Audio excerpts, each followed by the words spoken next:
మొదటి కొరింథీయులకు రాసినటువంటి పత్రిక 12వ అధ్యాయము. కొరింథీయులకు రాసినటువంటి మొదటి పత్రిక 12వ అధ్యాయము. ప్రభు అయిన యేసుక్రీస్తు తన యొక్క శరీరముగా ఏర్పరచుకున్నటువంటి సంఘమునకు ఇచ్చినటువంటి బాధ్యత, సంఘమునకు ఆ బాధ్యతను నెరవేర్చడానికి ఇచ్చినటువంటి ఈవులు, వరములు. మరియు సహోదరులారా, పౌలు మాట్లాడుతున్నటువంటి మాట, ఆత్మ సంబంధమైన వరములను గూర్చి మీకు తెలియకుండా నాకు ఇష్టం లేదు. మీరు అన్యజనులై ఉన్నప్పుడు మూగ విగ్రహములను ఆరాధించుటకు ఎటు పడి అటు నడిపింపబడితిరని మీకు తెలియను. ఇందుచేత దేవుని ఆత్మ వలన మాట్లాడువాడెవడు యేసు శాపగ్రస్తుడని చెప్పడనియు, పరిశుద్ధాత్మ వలన తప్ప మరి ఎవడు యేసు ప్రభువని చెప్పలేడనియు నేను మీకు తెలియజేయుచున్నాను.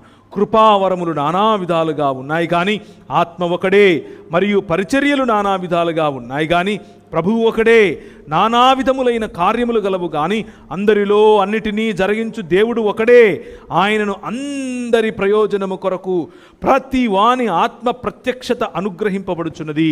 ఎలాగనగా ఒకనికి ఆత్మమూలముగా బుద్ధివాక్యము, మరొకనికి ఆత్మను అనుసరించి జ్ఞానవాక్యము, మరొకనికి ఆత్మ వలనే విశ్వాసము, మరొకనికి ఆత్మ వలనే స్వస్థపరచు వరము, మరొకనికి అద్భుత కార్యములు చేయు శక్తి, మరొకనికి ప్రవచన వరము, మరొకనికి ఆత్మల వివేచన, మరొకనికి నానా భాషలు, మరియు ఎవనికి భాషలు అర్థము చెప్పు మరియు ఒకనికి భాషల అర్థం చెప్పు శక్తిని అనుగ్రహించబడి ఉన్నది.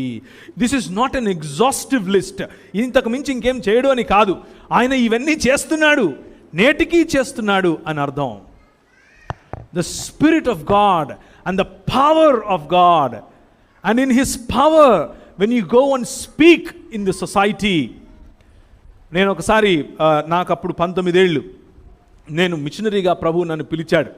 నేను ఒకరోజు హైదరాబాద్లో బ్యాప్టిస్ట్ చర్చ్లో ప్రార్థన చేస్తున్నాను. ఉపవాసం ఉండి, ప్రభువా నాతో మాట్లాడు, ఐ వాజ్ ప్యాషనెట్, ప్రభువా నాతో మాట్లాడు అండ్ హీ స్పోక్. ఆయన నాకు ఆమోసు గ్రంథము ద్వారా 2వ అధ్యాయం ఆమోసు గ్రంథము ద్వారా మాట్లాడాడు. ఏ విధంగా అనేక మంది జనులు నా రాజ్యంలోనికి వస్తారు చూడు అని ఆయన ఒక దర్శనాన్ని నాకు చూపించాడు. అనేకమైన తెల్ల బట్టలు వేసుకుని, గడ్డాలు పెట్టుకుని, తలపైన తెల్ల టోపీలు పెట్టుకుని వేలకు వేలు ప్రభు యొక్క వెలుగులోనికి వస్తున్నారు. అది నేను చూశాను. I was pricked in my heart. నా హృదయంలో నేను ప్రోత్సహించబడ్డాను. నా హృదయంలో ఐ వాజ్ లిట్ ఇన్సైడ్. నేను లోపల వెలిగించబడ్డాను. I had a dream and I had a vision. ఒక దర్శనం, ఒక విజన్. ఆ దర్శనంలో ముందుకెళ్ళాలి అని ఆశపడి నేను విన్న స్వరం ఏమిటి అని అంటే, ఉత్తర భారతదేశంలో ఇందోర్ అనే ఒక పట్టణం నేను వెళ్ళాలి.